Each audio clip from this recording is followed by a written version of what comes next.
Yeah, good afternoon. This is the first lecture of 3D of class 11th mathematics. Before starting 3D, I would like to tell you the difference between 1D, 2D and 3D. This point is one dimensional because it don't have length as well as breadth. You cannot move this point anywhere left, right, top, bottom on the piece of paper, right? So this is one dimensional. But you see this line, it can move anywhere on the paper. So this is two dimensional because it is moving on x and y axis. Till class 10th we have studied a lot about, we have plot graph as well of line. So all those were two, anything which we can write on piece of paper is two dimensional, right? Because this line has length, breadth, okay? It can shift left, right, top, bottom. So this is 2D or two dimensional geometry.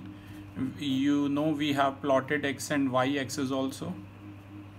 Horizontal one is x-axis, vertical one is y-axis. These are part of your 2D. But now we will study 3D. In 3D we have a third axis that is called z-axis. It comes straight away out of the plane of the paper. ये z-axis ऐसे vertically बाहर आती है, right? ये है z-axis. और इसके opposite में क्या है? z' होगी, माइनस z होगी. लेकिन अगर z-axis को आपको पेपर पे प्लॉट करना होता है तो आप कुछ ऐसे प्लॉट करते हैं, ये x और y, मतलब उस केस में ऐसे प्लॉट कर देते हैं आप तीनों एक्सिस को. ये x मान लीजिए, y मान लीजिए, z मान लीजिए. फिगर नंबर 12.1 को देखोगे तो ज़्यादा इजीली समझ पाओगे. ये x है, ये x डैश है, ये y है, ये y डैश है, ये z है, z डैश. पर रियल में ये z ऐसे पेपर के बाहर आ रही है. तभी आपने कभी 3D मूवीज़ अगर एक्सपीरियंस किए हैं तो उसमें अगर कोई ऑब्जेक्ट थ्रो किया जाता है तो ऐसे लगता है वो बाहर आके आपको हिट करेगा. अगर आप ध्यान से देखें एक्स वाई और जेड एक्सिस को, जैसा फिगर नंबर 12.1 में प्लॉट किया है, तो ये लाइन भी एक रेक्टेंगुलर कोऑर्डिनेट सिस्टम बनाती हैं जिनमें प्लेन्स हो जाते हैं हमारे एक्स ओ वाई. ध्यान से देखिए, ये एक्स ओ वाई, ठीक है. फिर वाई ओ जेड, ये वाई ओ जेड है दूसरा प्लेन, और जेड ओ एक्स है, राइट. ये है जेड ओ एक्स. ये तीन प्लेन यहाँ पर हो जाते हैं. रिस्पेक्टिवली इन्हें हम X Y plane, Y Z plane या जेड एक्स प्लेन भी कहते हैं या कोऑर्डिनेट प्लेन्स भी कहते हैं. कोऑर्डिनेट एक्सिस यानी एक्स वाई एक्स एक्सिस होती हैं और इसमें हम जेड एक्सिस की भी बात करेंगे. अगर आप एक्स ओ वाई प्लेन को लेंगे as the plane of the paper तो वो परपेंडिकुलर हो. मतलब कहने का मतलब ये 8 क्वाड्रेंट्स आप 8 ऑक्टेंट्स देख सकते हैं. क्वाड्रेंट उसमें थे, 4 क्वाड्रेंट थे बेटा, और इसमें 8 ऑक्टेंट होंगे. और अगर आप ध्यान से ये देखें तो यहाँ पर 8 ऑक्टेंट्स दिखाए गए हैं. और इस टेबल पे मैं चाहूँगा, ये टेबल आपको क्लियर होना चाहिए.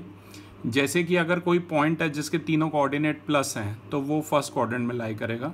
अगर x माइनस है, y और z प्लस है तो वो सेकंड में लाई करेगा. अगर x और y नेगेटिव है, z प्लस है तो वो थर्ड क्वाड्रेंट में लाई करेगा. और प्लस माइनस प्लस इस तरीके से हैं, हमेशा पहले x होगा फिर y फिर z होगा, तो fourth quadrant. Plus plus minus fifth octant. Quadrant नहीं, ऑक्टेंट बोलना है, ये ध्यान रखना है, ठीक है. क्वाड्रेंट था 10th क्लास तक, अब ऑक्टेंट बोलोगे तो ये फिफ्थ ऑक्टेंट. फिर माइनस प्लस माइनस है तो सिक्स्थ ऑक्टेंट, तीनों माइनस है तो 7th octant, plus minus minus है तो 8th ऑक्टेंट, ठीक है. अब थोड़ा सा 12.1 के क्वेश्चन से समझेंगे इसे. फर्स्ट क्वेश्चन है, a point is on the X axis, what are its Y coordinate and Z coordinate.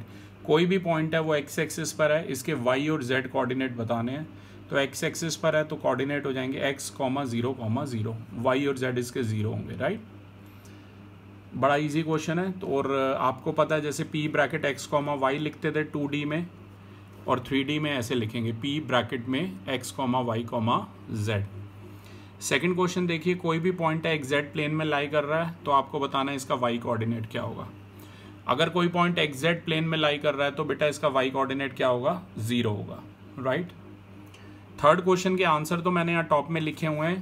Third question में आपको डिफरेंट पॉइंट्स गिवन है, पर ऑक्टेंट बताना है जिसमें ये लाई कर रहे हैं. और अगर आप ध्यान से देखें तो उसके लिए आपको इस टेबल की हेल्प लेनी है.